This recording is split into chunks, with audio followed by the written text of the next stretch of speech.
That makes me laugh every time. Hey guys, this is Jody with the Whiskey Rebellion Barcast, and we're here tonight.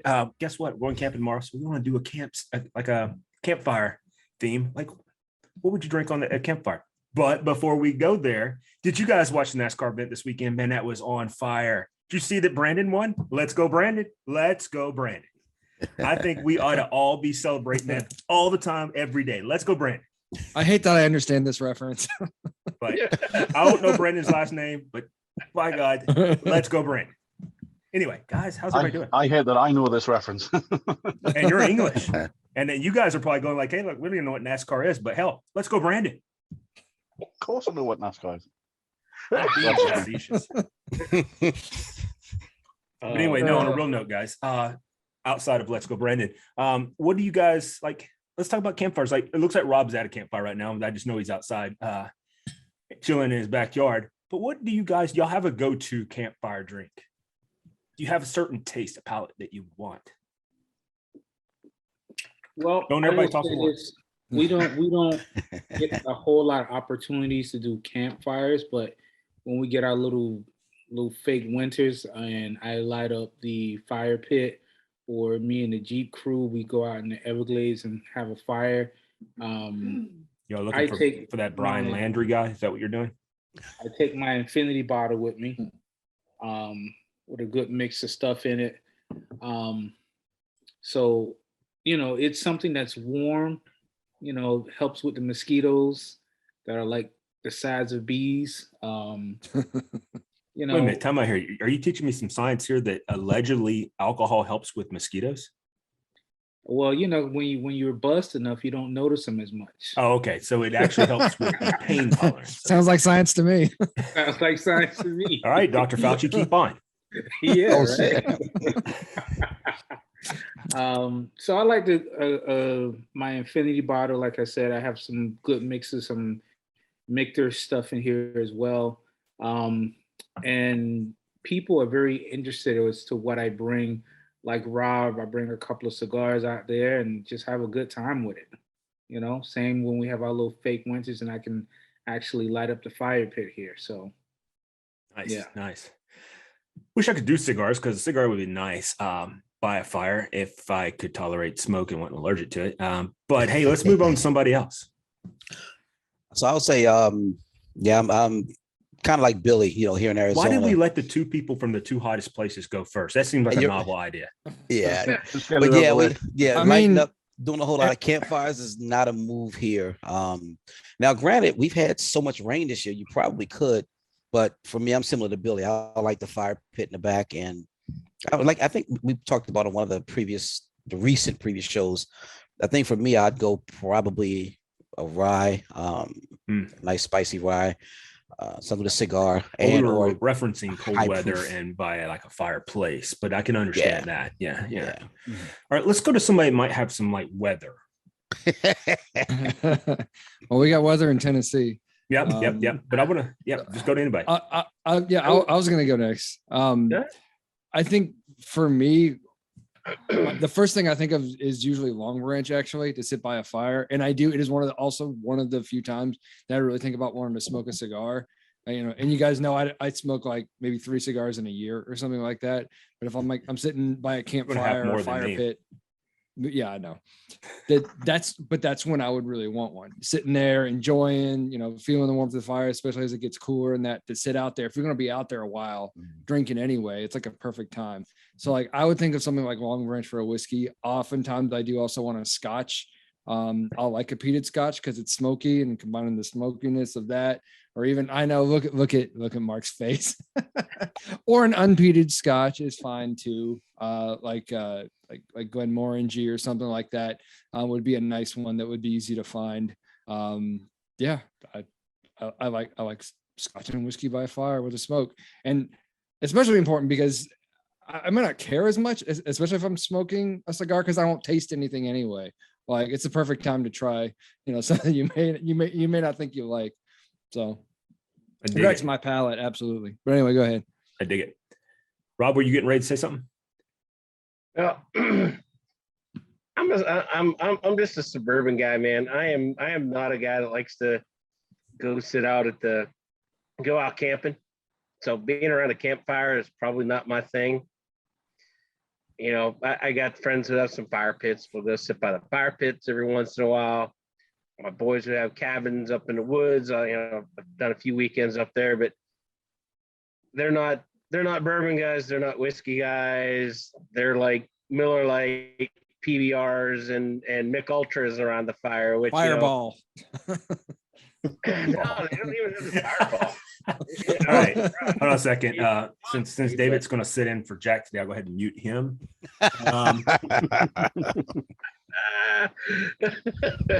But I mean, if I'm sitting outside and like now I've got some torches lit, you know, I guess I got a little fire going.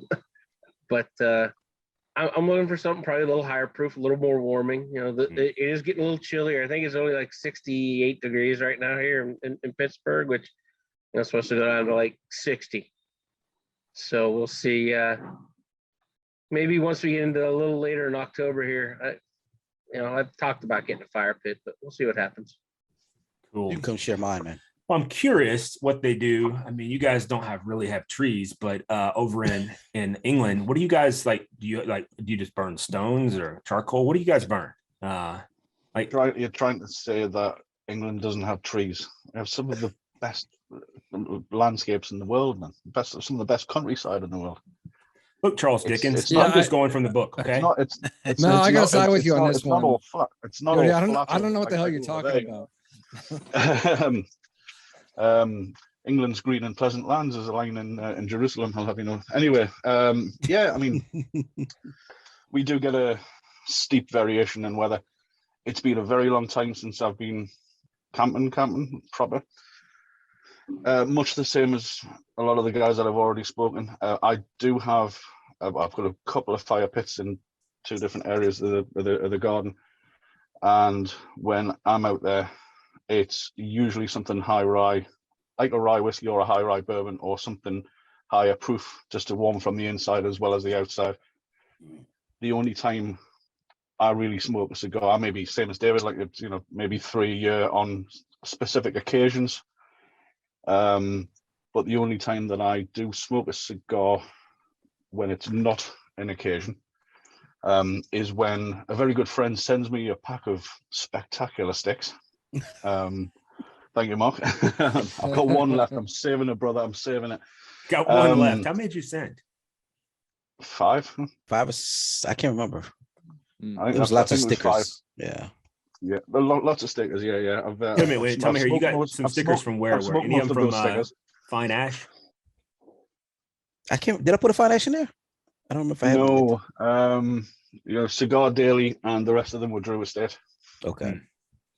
I have to get you some. Yeah. Yes, I've smoked most of those stickers. I'm saving the last one for a special occasion. But the only time that I do smoke a cigar out of habit or out of occasion is if I'm sitting around a fire pit with a nice bourbon, something like an uncut and unfiltered smoke wagon, or I do like the idea of the long branch as well, David. You got that mesquite in there, so you can taste it. It's a different wood flavor, So that's the way I do.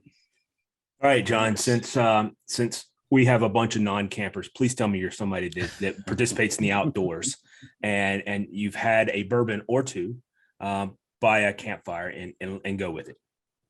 So I don't have a particular one that I'm going to go towards. I think if you had asked me prior to this group, it would have, to be honest, it'd have probably been a Blanton's, right? Because that was what I thought was my top shelf at the time. I think now, since I've been able to kind of branch out and try different things and try different mash bills and whatnot, I definitely would lean more towards a higher proof, definitely outdoors in chillier weather, sitting next to a fire. Wheat versus rye. I don't think I would get into too much debate on that, as long as it was higher proof. I would definitely want something that would get me that whiskey jacket I'd be looking for in the cold weather, but also full of flavor, a good profile to kind of set the mood to just kind of sit back and relax. My wife and I do, fires inside. We have a fireplace. I think my choice in bourbon would be a little bit different if I'm doing a fire indoors. If we're just kind of sitting back, relaxing, watching TV. I agree with you there. I think there's a difference. Yeah, I think I'd stick kind of towards my normal range of, high 90s to 110, which is kind of where I'd like to stay because that's what I enjoy the best. But I don't really have a particular brand. It's just I'd be going towards the high proof type beverage. Nice. I dig it. So let me tell you what I'm planning on taking with me. Well, I was going to take some Weller Special Reserve, and then I was probably going to take something because, like, when the Long Branch, I totally agree with you with the mesquite. That would be a different type of wood to come out. What I was thinking, because I'm also that same type of, I like to find the flavors that match the profile of the fire, something with a higher cherry content, because then you could get that smokiness with the cherry would be cool. And the other thing I was thinking of is taking a toasted barrel, something like that to try. Because I think with that, it already has a marshmallow taste. So you're going to have that. And I don't even like marshmallows. That's what's crazy. I prefer not to eat them.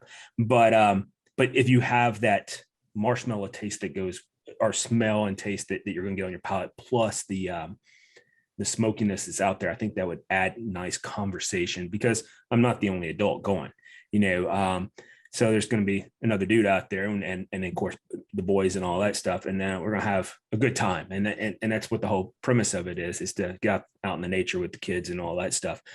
So, but that's what I was thinking. Now let's kind of, since we got a few minutes left still, I want to hit, since we have two chefs on here, I haven't done all my packing yet of the food. I was planning on taking some burgers, planning on taking some dogs, not like actual dogs, like hot dogs. Don't listen, Molly. Yeah, close your ears, Molly.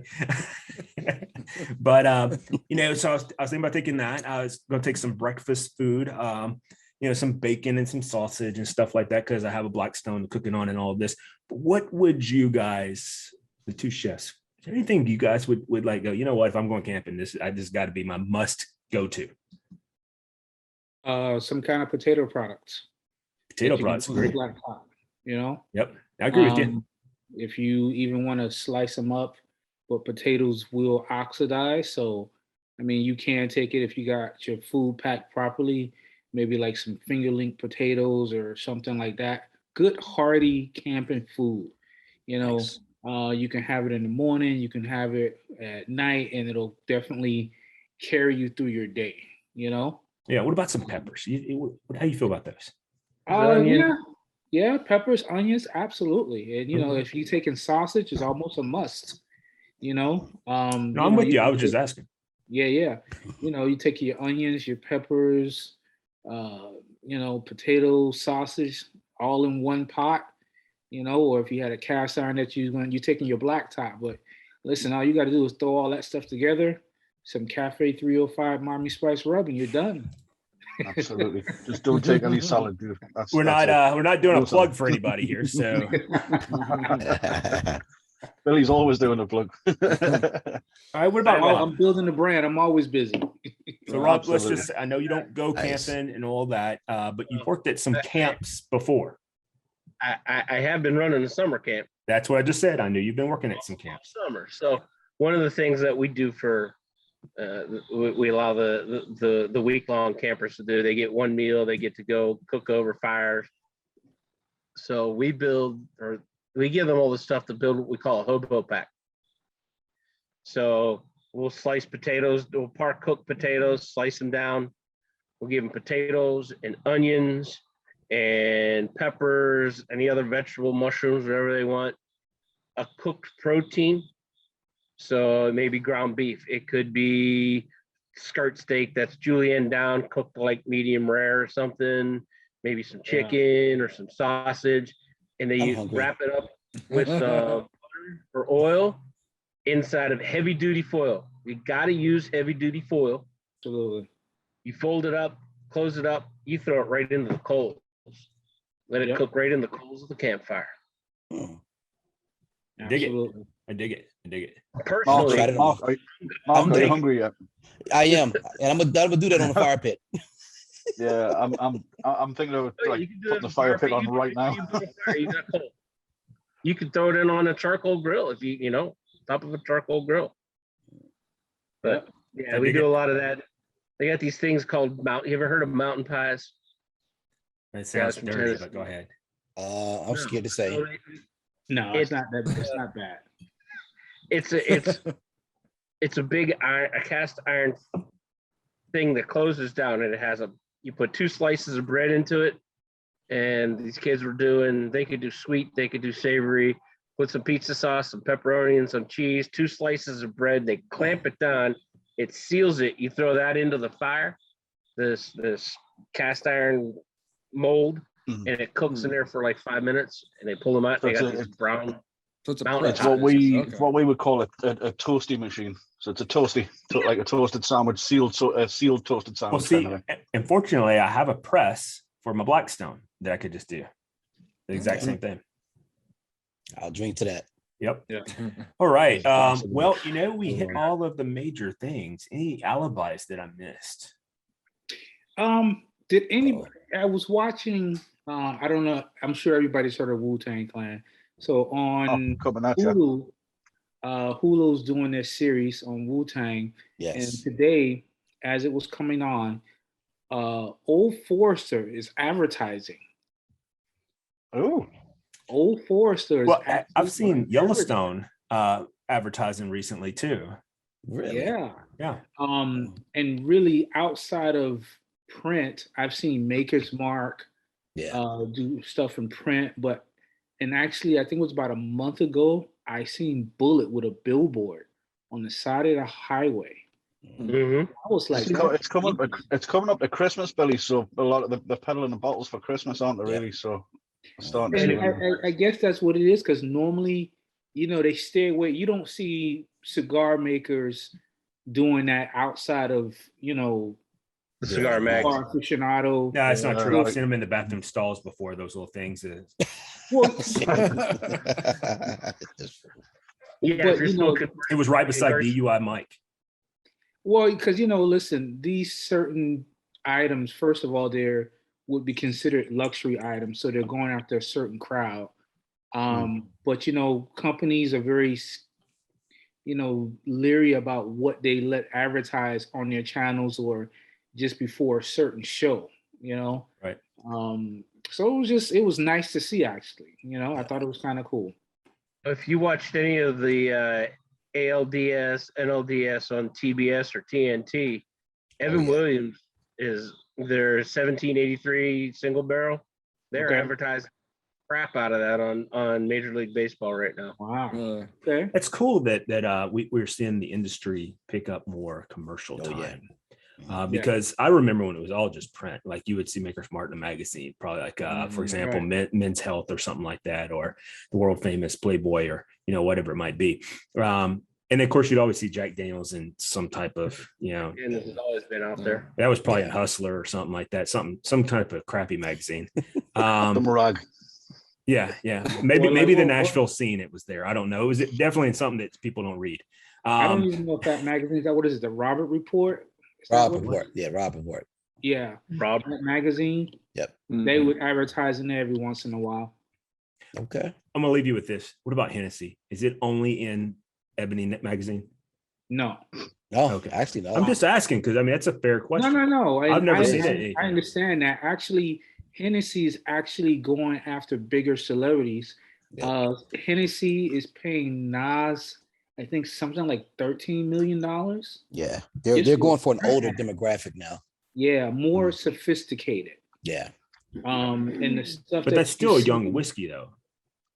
It is, but they're advertising it like there's a guy sitting around at his desk and he's playing something on a record player, some sort of jazz. So they're going after the crowd that would do that, So it's interesting. They're not fighting in the clubs. Yeah. Yeah. They're trying to break that fighting in the clubs kind of thing about it.